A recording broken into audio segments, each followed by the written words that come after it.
Friends नमस्कार, स्वागत है आप सभी का हमारे यूट्यूब चैनल पर। मैं हूं एस के वर्मा और आज हम करेंगे क्लास ट्वेल्थ के लिए आर्ट्स के स्टूडेंट्स के लिए एक टॉपिक, यानी आज की वीडियो क्लास ट्वेल्थ आर्ट्स के स्टूडेंट्स के लिए रहने वाली है। और आज हम आर्ट्स के अंदर जियोग्राफी का सब्जेक्ट करेंगे। क्लास ट्वेल्थ के विद्यार्थियों, आपकी एक बुक है जिसका नाम है भारत लोग और अर्थव्यवस्था, यानी भारत के लोग और भारत की अर्थव्यवस्था। इस बुक का नाम इस तरह से है, भारत लोग और अर्थव्यवस्था। तो इस बुक का आज हम करेंगे चैप्टर नंबर 5, लेसन नंबर 5 करेंगे। इस लेसन का नाम है भू संसाधन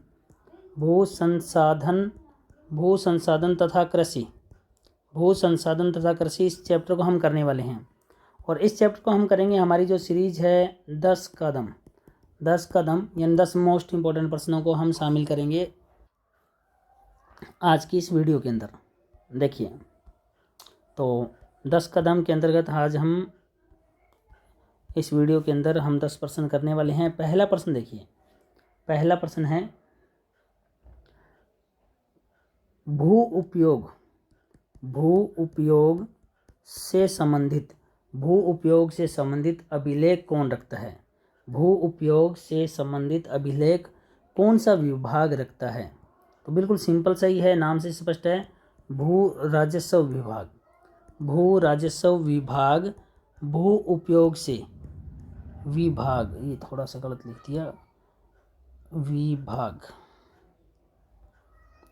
हाँ जी, भू राजस्व विभाग जो है भू उपयोग से संबंधित अभिलेख रखता है। नेक्स्ट, अगला प्रश्न, क्वेश्चन नंबर 2, वर्तमान प्रतिभूमि को समझाइए। वर्तमान प्रतिभूमि किसे कहते हैं? तो ये प्रश्न है आपका, वर्तमान प्रतिभूमि किसे कहते हैं? तो देखिए, वह भूमि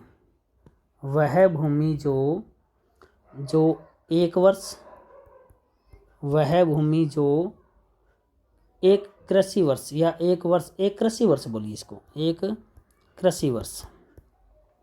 तो वह भूमि जो एक कृषि वर्ष या उससे कम समय, आप एक वर्ष एग्जाम्पल ले लो, एक कृषि वर्ष बोल देना, एक कृषि वर्ष या उससे कम समय तक क्या रहती है?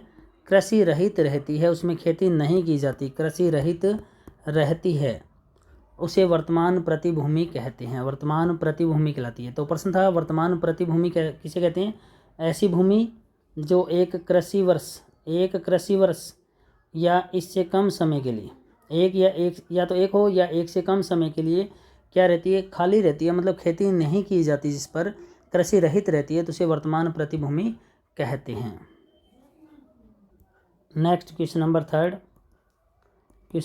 है 1950-51 टू लास्ट रिपोर्ट 2014-15 तक, 1951 टू 2014-15 तक आपको ये बताना है कि जो वन है तो वनों के क्षेत्र में वृद्धि हुई है, जो वनों के क्षेत्र के प्रतिशत में वृद्धि हुई है या कमी हुई है?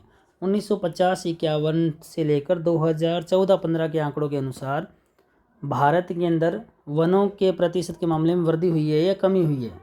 तो सही आंसर है, तो वनों के क्षेत्र में देखिए क्या हुई है? वृद्धि हुई है।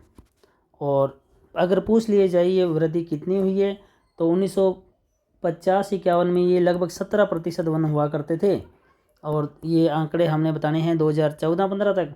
तो 2014-15 तक बढ़ के भारत में हो गए हैं 23.3%। वन क्षेत्र का प्रतिशत बढ़ा है, इतना हो गया, मतलब इतना बढ़ा तो गया, वो बढ़ा कितना बढ़ा वो तो घटा लेना, पहले 17 था, अब कितना हो गया? 23.3 हो गया है।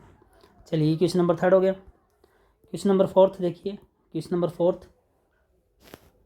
देखिए, प्रश्न 4 अच्छा प्रश्न है, ध्यान दीजिएगा। हमने प्रतिभूमि के बारे में भी पढ़ा है।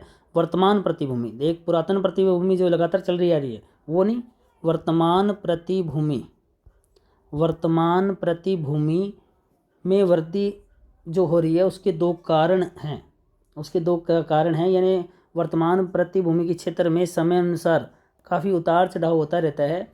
वो दो मेन कारण कौन से, किस कारण ये उतार चढ़ाव होता है?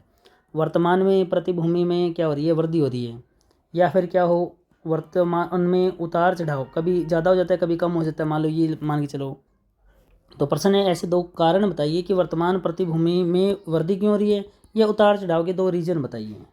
तो पहला रीजन है, फर्स्ट रीजन है वर्षा की अनियमितता। मान लो बरसात ही नहीं हुई तो भूमि क्या रखनी पड़ेगी, खाली रहेगी, अपने आप ऑटोमेटिक खाली रहेगी। और कई बार फसल चक्र, दूसरा कारण है फसल चक्र। इस बार एक फसल लिए तो 6 महीने खाली छोड़ दो, फिर फसल दूसरी ले, तो फसल चक्र के कारण भी ज़मीन को खाली छोड़ा जाता है। तो दो रीजन आ गया, वर्तमान प्रतिभूमि की वृद्धि के कारण है ये, या उतार चढ़ाव के कारण है। क्वेश्चन नंबर 5 देखिए, क्वेश्चन नंबर 5, CPRS की फुल फॉर्म लिखिए। तो भू संसाधन के संदर्भ में लिखनी है, तो सही आंसर है CPRS की common property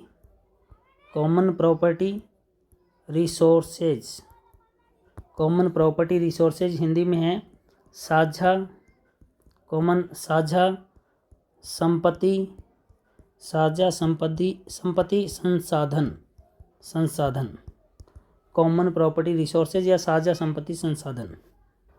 next question number 6 देखिए, क्वेश्चन नंबर 6 आपके सामने है, सकल बोया गया क्षेत्र बटा में नीवल बोया गया क्षेत्र इंटू में 100 बराबर क्या आएगा। सकल बोया गया क्षेत्र ऐसे पूरा लिख लेना, नीवल बोया गया क्षेत्र।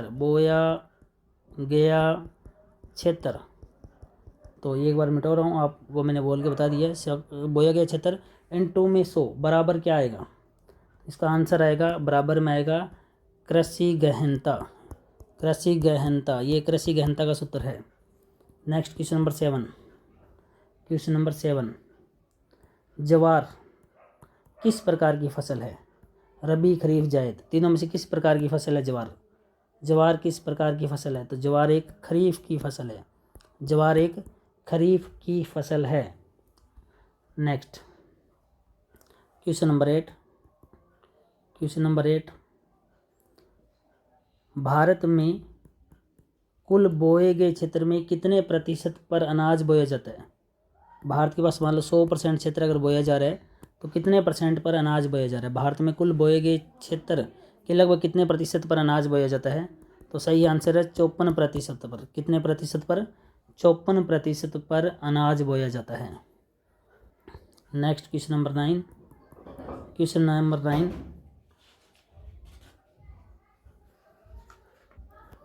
भारत में कौन सा अनाज सर्वाधिक बोया जाता है? भारत में कौन सा अनाज सर्वाधिक बोया जाता है? तो सबसे ज़्यादा अनाज बोए जाने वाली फसल है चावल। 2 नंबर पर है गेहूँ।